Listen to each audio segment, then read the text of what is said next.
بسم اللہ الرحمن الرحیم۔ عزیز دوستو، السلام علیکم۔ میں ہوں پروفیسر تنویر صادق، اپنے چینل انفو ٹیلی سے آپ سے مخاطب۔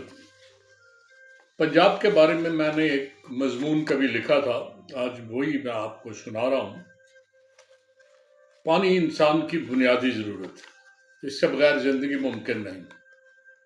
یہ بہت ضروری ہے انسان کے لیے۔ چنانچہ قبل از تاریخ آپ اگر انسان کو دیکھیں تو انسان رہتا ہی دریاؤں اور آبی ذخیروں کے ارد گرد تھا۔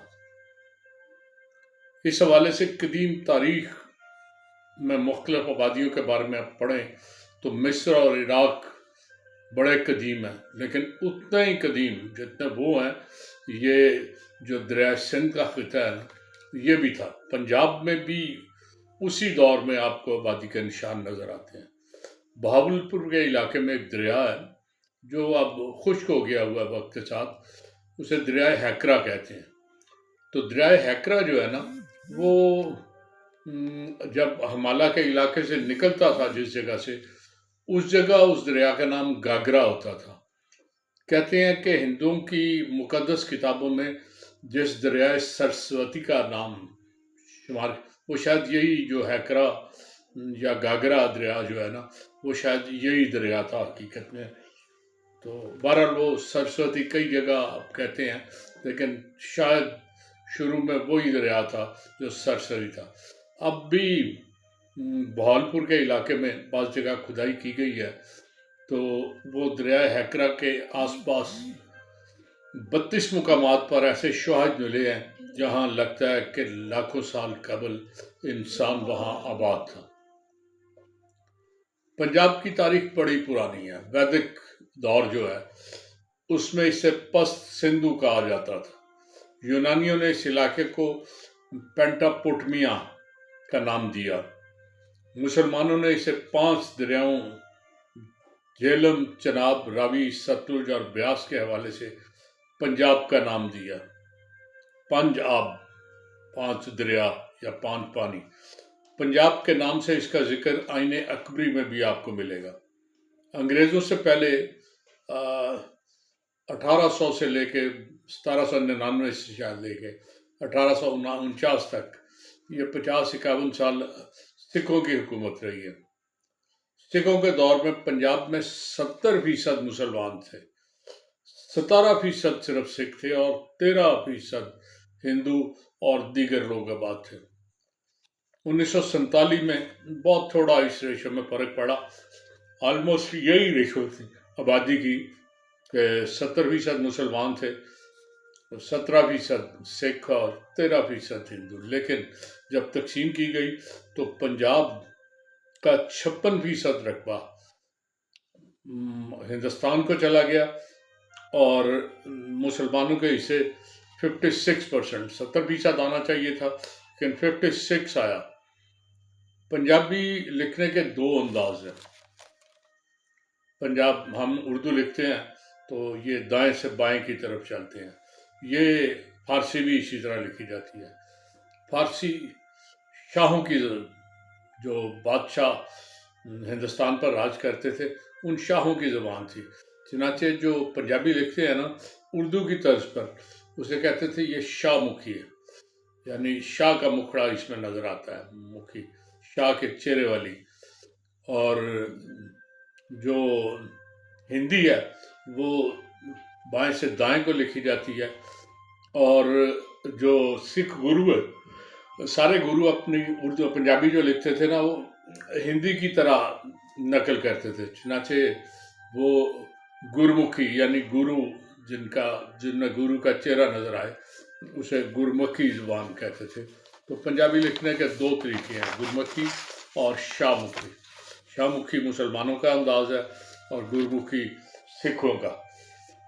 1947 میں جب پاکستان تقسیم ہوا تو پنجاب کے 5 ڈویژن تھے، دہلی، جلندر، لاہور، ملتان اور راولپنڈی، اور ان کا کل رقبہ 97,209 مربع میل تھا۔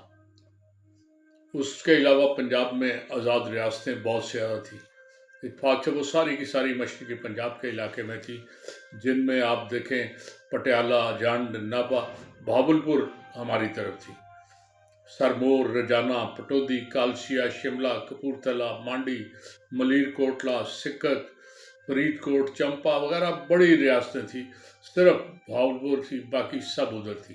ان کا رقبہ جو تھا 36,532 مربع میل تھا۔ اس طرح پنجاب کا مجموعی رقبہ 1,33,731 مربع میل تھا۔ تقسیم کے نتیجے میں دہلی کے 7 ڈویژن، جلندر کے 5 ڈویژن یہ بھارت کو مل گئے۔ لاہور جسے پوری طرح پنجاب میں آنا چاہیے تھا، اسے تقسیم کر دیا گیا۔ ملتان اور راولپنڈی پوری طرح پاکستان کے حصے میں آ گیا۔ جو پنجاب تقسیم کیا گیا اس میں امرتسر اور گرداسپور یہ بھارت کے حصے میں آئے۔ لاہور، منٹگمری، سیالکوٹ اور گوجرانوالہ پاکستان کے حصے میں آئے۔ یہ تحصیلیں تھی اس ضلع کی۔ لاہور کا ضلع گرداسپور اور جلندر کا ضلع فیروزپور بھی پاکستان کا حصہ قرار پائے تھے، مگر آخری وقت میں کچھ جوڑ توڑ ایسا ہوا کہ یہ حصے ہم سے چھین کے ہندوستان کو دے دیے گئے، جس کے نتیجے میں 14 لاکھ لوگوں کو یہاں سے ہجرت کرنی پڑی اور بڑے فسادات ہوئے، قتل و غارت ہوئی، ہزاروں لوگ اس میں مارے گئے، ہزاروں لوٹ مار کا شکار ہوئے۔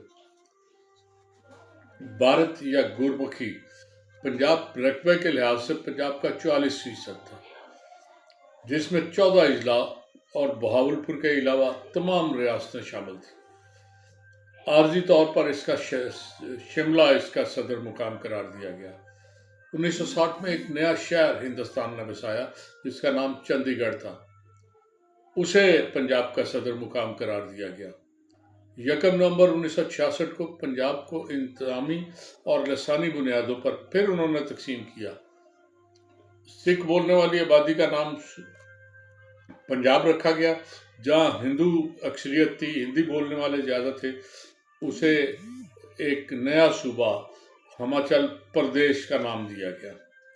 یوں پنجاب بہت سے مشرقی پنجاب جو تھا وہ بہت سے حصوں میں بٹ گیا۔ اس سے بہت سے انتظامی مسائل بھی حل ہوئے، لیکن پنجابی کی تفریق اسی طرح رہی اور لوگوں میں ابھرتے ہوئے لسانی جھگڑے ختم نہیں ہوئے، ابھی تک وہ جاری ہیں، لیکن ہندوستان میں انہوں نے کافی حد تک اسے قابو پا لیا ہے۔ پاکستانی یا شاہ مکھی پنجاب میں لاہور ڈویژن کے 4، ملتان کے 5، راولپنڈی کے 5، کل 14 اضلاع کے علاوہ ریاست بہاولپور بھی شامل تھی۔ یہ برٹش پنجاب کا 56%، 56%، 79,284 مربع میل تھا اور لاہور اس کا صدر مقام تھا۔ تقسیم سے پہلے 67 سالوں میں پنجاب میں ڈویژنز اور بہت سے اضلاع کا اضافہ تو ہوا ہے، مگر لسانی اور انتظامی بنیاد پر پنجاب کو تقسیم کرنے کی کوئی سنجیدہ کوشش نہیں ہوئی۔ سرائکی صوبے کی آوازیں ایک عرصے سے آ رہی ہیں۔ بہت سے سیاستدان اس ایشو پر اپنی دکان بھی چمٹکاتے ہیں، لیکن سرائکی پنجابی کا ایک انداز ہے، کوئی نئی چیز نہیں ہے، اور عملی طور پر ابھی تک کوئی سرائکی صوبے کی کوئی پیش رفت نہیں ہوئی۔ پاکستان کے چاروں صوبوں میں لوگ انتظامی معاملات اور انصاف کے حصول کے لیے دور دراز کے علاقوں میں جاتے ہیں۔ پورا بلوچستان کوئٹے آتا ہے، کوئٹہ ایک کونے پہ ہے بلوچستان کے، پورا سندھ کراچی جاتا ہے۔ پنجاب میں تمام لوگ چاہے وہ کسی جگہ سے ہو انہیں لاہور آنا پڑتا ہے۔ تو پورے پنجاب میں آپ دیکھیں کہ انہیں اگر چھوٹے چھوٹے صوبوں میں بدل دیا جائے تو کوئی حرج والی بات نہیں۔ صوبے وقت کی ضرورت ہے اور موجودہ جو نئی پارلیمان آئی ہے اسے شاید اس پہ کچھ نہ کچھ کام کرنا پڑے۔ تو اجازت چاہوں گا، اللہ حافظ۔